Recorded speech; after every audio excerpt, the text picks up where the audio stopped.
नमस्कार दोस्तों, जय श्री राम। हम अर्चना फिर से आप सबन के स्वागत करते हैं विजय फैशन के भोजपुरी चैनल पे। दोस्तों, ये टाइम ऐसा बा कि आप सबन के ये ज्यादा से ज्यादा बिजनेस करे वाला टाइम बाटे। अभी व्यापारी भाई आप सबन के बता देता नहीं कि अगर आप सब बिजनेस स्टार्ट करते नहीं तो ये जो वक्त बा, ये जो टाइम बा, सबसे बेस्ट टाइम होके वाला बा बिजनेस स्टार्ट करे खातिर। जैसे गांव में भाई बने, चाचा बने, दादा बने खेती करते ने, एकरे अलावा वो सब एक्स्ट्रा इनकम कमाई चाहते न तो बिजनेस कोनो भी व्यापार करे, लेकिन करे। ये टाइम बहुत ही बेहतरीन और लाजवाब होके वाला बा। आज के जो कलेक्शन रहे वाला बा वो साड़ी के कलेक्शन रहे वाला बा। एमे आप सबन के अलग अलग डिजाइन देखे के मिली, अलग अलग कपड़े पे। रेट तो हम आप सबन के नहीं बता पाए, लेकिन स्टार्टिंग रेट जरूर आप सबन के बताए आज की वीडियो में। ते वीडियो पे आप सब बनल रह और पूरा वीडियो आप जरूर देखा। चलिए स्टार्ट करते हैं। सबसे पहले आप सबन के सामने रहे वाला बा सिमर कपड़ा पे ये साड़ी। आप देखो थे कितना खूबसूरत साड़ी रहे वाला बा।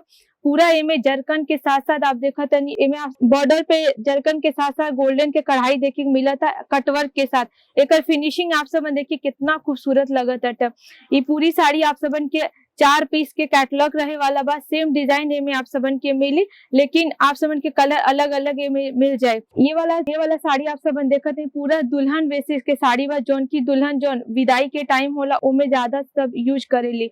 एमे आप सबन देखते नहीं कितना सुंदर गोल्डन के कढ़ाई के साथ साथ जरकन के भी बीच बीच में आप सबन के काम देखे के मिल जाता। और बॉर्डर देखिए कितना खूबसूरत चौड़ा बॉर्डर के साथ साथ कटवर्क भी देखे के मिलता आप सबन के। ये सामने वाले रेड कलर के साड़ी जो जानते हैं कि ये भी विदाई के टाइम ही ज्यादातर यूज होला, और ज्यादा जो नई नवेली दुल्हन होली वो ज्यादा डिमांड में ओलोन खतीन होला। ये साड़ी भी देखिए चौड़े बॉर्डर के साथ ये स्टोन वर्क और मोती वर्क के काम आप सबन के देखे के मिली। बॉर्डर पे बीच बीच में आप सब देखते नहीं छोटे छोटे बूटे के साथ साथ आप पूरा जाल बेसिस के कॉन्सेप्ट आप सबन के देखे के मिला था। नेक्स्ट वाला आप सबन के सामने आता है डोला सिल्क पे आप सबन के साड़ी देखे के मिल जाए। एक पल्लू देखिए कितना खूबसूरत लगा था, पूरा चौड़ा बॉर्डर के साथ साथ आप सबन के बीच में आप देखते नहीं बूटा के पैच देखे के मिला था, और पतला लेस बॉर्डर आप सबन के किनारे पे आप सबन के देखे के मिला था।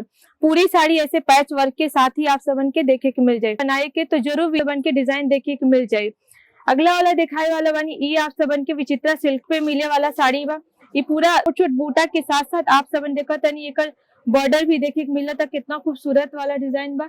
पूरा फ्लावर बेस में आप सबन के बॉर्डर पे काम देखे के मिल जाए। अगर आप सूरत आवत नहीं उमे आप सबन की टेंशन होता, ये परेशानी होता कि भाई हम जाते नहीं एक नया शहर बा, वहां जाए तो वहां पे रहने की व्यवस्था कैसे हुई, वहां पे खाना कैसे मिली। तो ये सबसे आप सब घबराई ने। विजय फैशन कंपनी के तरफ से आप सबन के रहले के खैले के पूरा फ्री में व्यवस्था देखे के मिल जाए। यहाँ तक आप सबन के एक और व्यवस्था मिले वाला बाटे कि अगर कहीं भी बस स्टैंड पे आवत नहीं, रोड पे आवत नहीं, तो आप सब बस स्क्रीन पे दिए हुए नंबर पे एक बार कॉल करी, मैसेज करी, ताकि यहाँ के बंदा जाए वहां आप सबन के रिसीव होकर डायरेक्ट यहाँ कंपनी में लेके आए। नेक्स्ट वाला आप कलेक्शन देखते नहीं 60 ग्राम जॉर्जेट पे रहे वाला बा। पूरा मोती के वर्क देखे के आप सबन के मिल जाए। ओकरे साथ साथ आप देखते हैं कटवर्क के भी बॉर्डर देखे मिल जाता। बीच में आप सब देखते हैं पूरा लाइनिंग बेसे के साथ साथ गोल गोल पैटर्न में स्टोन वर्क के काम देखे के मिल जाए। अगला वाला कलेक्शन आप सब देखिए रेड कलर के साड़ी होके वाला बा कुंदन वर्क, जो कि आप गांव में आप सब जानत हो एक सबके सिरोस्की और डायमंड के उतना नहीं समझ आवेला, लेकिन कुंदन वर्क जरूर समझ आवेला। कटवर्क कुंदन वर्क, ये कुंदन वर्क के काम देखे का आप सबन के मिल जाए। एवं में आप सब देखते हैं पूरा कटवर्क के साथ साथ कितना खूबसूरत फिनिशिंग देखे मिल जाता। पूरी साड़ी आप सबन के ऐसे कुंदन वर्क से भरल हुई मिल जाए। ज्यादातर ये भी आप शादी के लगन में ही ज्यादातर बिक्री होला। नेक्स्ट वाला आप सब देखते नहीं ए टाइप की साड़ी जो चुनरी प्रिंट के साड़ी कहल जाला, एमे चुनरी प्रिंट भी दिहल गइल बा। एकरे अलावा आप सब देखते हैं पूरा जरी के साथ लहरिया के पैटर्न देखे के मिल जाए। बॉर्डर पे आप सब देखते नहीं कितना खूबसूरत वर्क देखे के आप सबन के मिल जाए। नेक्स्ट वाला कलेक्शन आप देखते नहीं पीला कलर के साड़ी। आजकल के तो हर शादी में ज्यादातर पीला और लाल की ही डिमांड होला, जो की दुल्हन बेसिस के होला। एमे पीरी साड़ी कहीं या फिर पीरी साड़ी जो की हल्दी के टाइम यूज होगला, वो साड़ी कहीं दुल्हन भी यूज करेली। या दुल्हन के अगर हल्दी के टाइम बा तो घर वाला भी ज्यादातर ये साड़ी के डिमांड करेला। अगर ये टाइप के आप सबके कलेक्शन चाहिए तो विजय फैशन में आके जरूर विजिट करी। मात्र ये जो साड़ी रहे वाला बा, जो भी हम आप सबन के दिखावनी 250 से लेके 350 के रुपए में स्टार्ट होके वाला बा। लास्ट आप सबन के 1000 के रेंज में मिल जाए। एक अलावा दोस्तों एक बात और कहते हैं, ये टाइप के लाइक्रा बेसिस की भी साड़ी यहाँ पे मिल जाए।